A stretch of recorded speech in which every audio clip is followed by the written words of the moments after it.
Bismillahirrahmanirrahim. Assalamu alaikum, dear students. I am Nasir Mahmood, Assistant Professor of Mathematics. Today we will discuss characteristic of a ring. बहुत ही easy definition है, पहले मैं इसको define कर देता हूँ, उसके बाद हम इसकी एग्जांपल्स को ज़रा डिस्कस करते हैं कि let R be a ring, then R is said to have a characteristic n zero नहीं होना चाहिए, यानी नॉन ज़ीरो नंबर उसका करेक्टरिस्टिक कहलाता है, लेकिन वो n होना चाहिए if n is the least या smallest positive integer such that n है equal to zero for all a belongs to R, यानी वो n ऐसा नॉन ज़ीरो पॉजिटिव नंबर है कि वो रिंग के तमाम नंबर से अगर मल्टीप्लाई उस n को करें तो वो ज़ीरो होगा, लेकिन ये n होना क्या चाहिए, लीस्ट पॉजिटिव नंबर। अब मैं आपको ये पहले एक एग्जांपल दे लूँ कि जो Z2 है इसके एलिमेंट्स 0 और 1 थे, यानी अंडर एडिशन मल्टीप्लिकेशन मॉड्यूलो 2। इसका आपको पता है कि टेबल आपने ये बनाया था,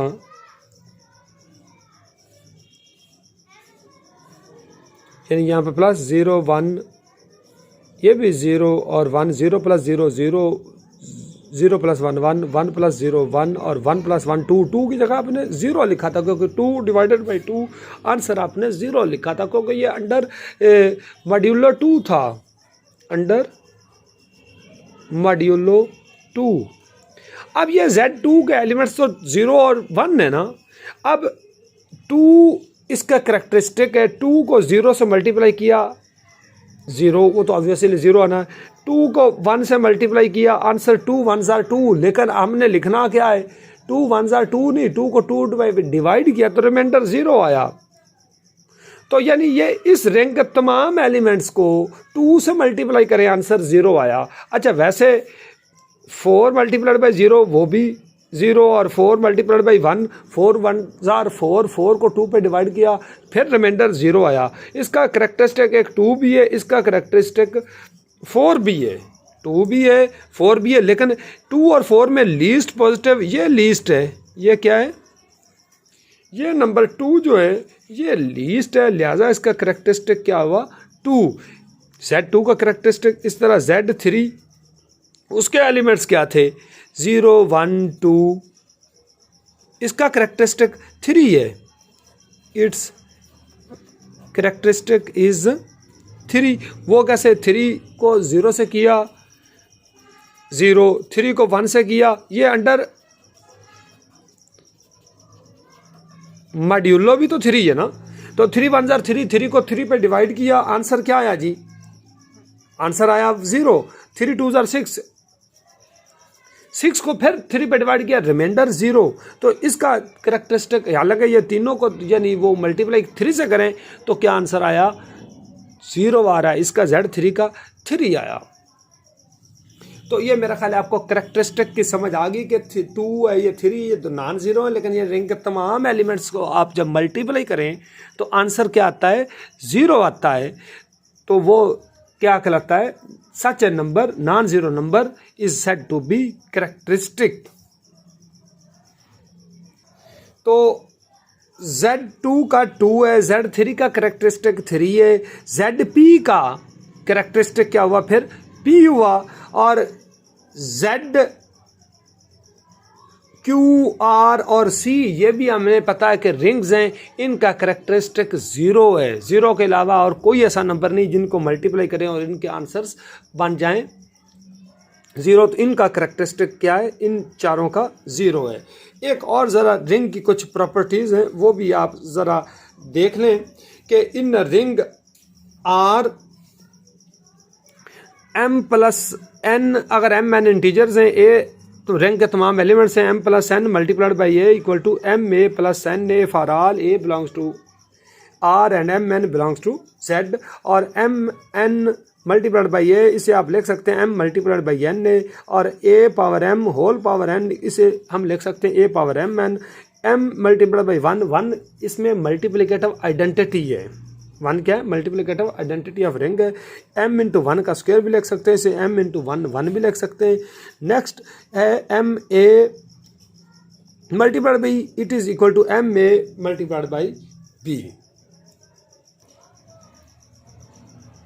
नेक्स्ट हमने एक थ्योरम प्रूव करना है, let D be an integral domain with characteristic n, और n ऑब्वियसली क्या होता है, नॉन जीरो नंबर होता है।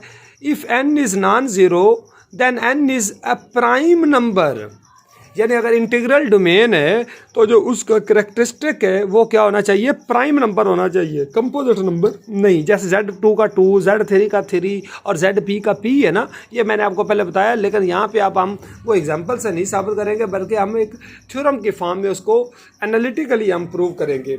तो हम सपोज कर लेते हैं कि D कोई इंटीग्रल डोमेन है और उसका n नॉन ज़ीरो करेक्टरिस्टिक है और नॉन ज़ीरो नंबर ये लीस्ट होता है। हमारा टारगेट ये है कि n को क्या प्रूव करना है कि n प्राइम नंबर है।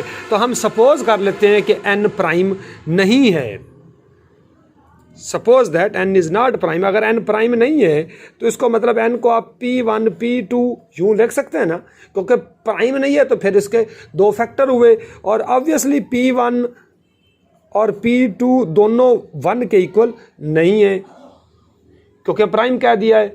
अब करेक्टरिस्टिक की डेफिनेशन ये है कि करेक्टरिस्टिक रिंग के तमाम एलिमेंट से मल्टीप्लाई होता है और वो आंसर रिजल्ट ज़ीरो देता है।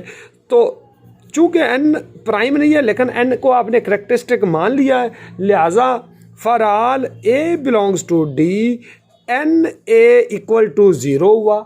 ये करेक्टरिस्टिक की डेफिनेशन है। हम यहाँ पे a को 1 ले लेते हैं, यानी 1 से मुराद के मल्टीप्लिकेटिव आइडेंटिटी ले लेते हैं। अपनी सहूलत के लिए मैं a को 1 ले रहा हूँ, मल्टीप्लिकेटिव आइडेंटिटी। तो इसका मतलब n multiplied by 1 equal to zero. n तो हमने P1 और P2 क्या दिया है ना, इंटू 1 इक्वल टू ज़ीरो। इसका मतलब P1 मल्टीप्लाइड बाई 1 भी लिख सकते हैं, P2 मल्टीप्लाइड बाई 1 भी आप लिख सकते हैं, और इनका प्रोडक्ट ज़ीरो। अब इसका मतलब कि P1 into 1 equal to zero और P2 इंटू 1 ये भी ज़ीरो। अगर ये ज़ीरो है तो इसका मतलब कि P1 इज़ द कैरेक्टरिस्टिक।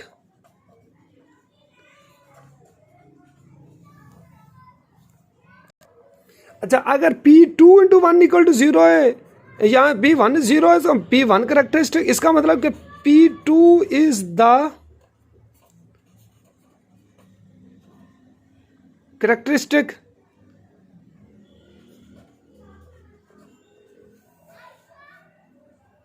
क्योंकि n आपने तो कहा था कि n करेक्टरिस्टिक है और n आपने कहा कि प्राइम नहीं है, तो इसका मतलब P1 P2 दोनों करेक्टरिस्टिक हो गए ना। अगर P1 करेक्टरिस्टिक है तो इसका मतलब कि P1 a equal to zero for all a belongs to D, और P2 अगर करेक्टरिस्टिक है तो P2 multiplied by a equal to zero for all a belongs to D। अब दो करेक्टरिस्टिक्स हो गए, कौन से, P1 और P2, लेकिन हमारा करेक्टरिस्टिक n था। इसका मतलब दो करेक्टरिस्टिक नहीं होने चाहिए। इसका मतलब ये हुआ कि ये कंट्राडिक्शन आ गई। क्या आ गई जी, कंट्राडिक्शन आ गई। कौन सी contradiction, that is P1 and P2 are two characteristics. तो 2 नहीं होने चाहिए, करेक्टरिस्टिक एक ही है। अगर एक ही है तो इसका मतलब n फिर प्राइम होना चाहिए, फिर ही वो एक नंबर हो सकता है। तो हेंस आवर सपोजिशन कि n is not prime, this is wrong. Hence n is a prime which is only 1 characteristic.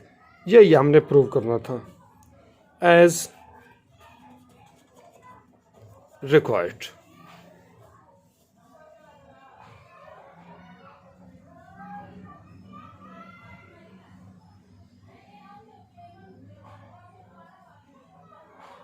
Thank you.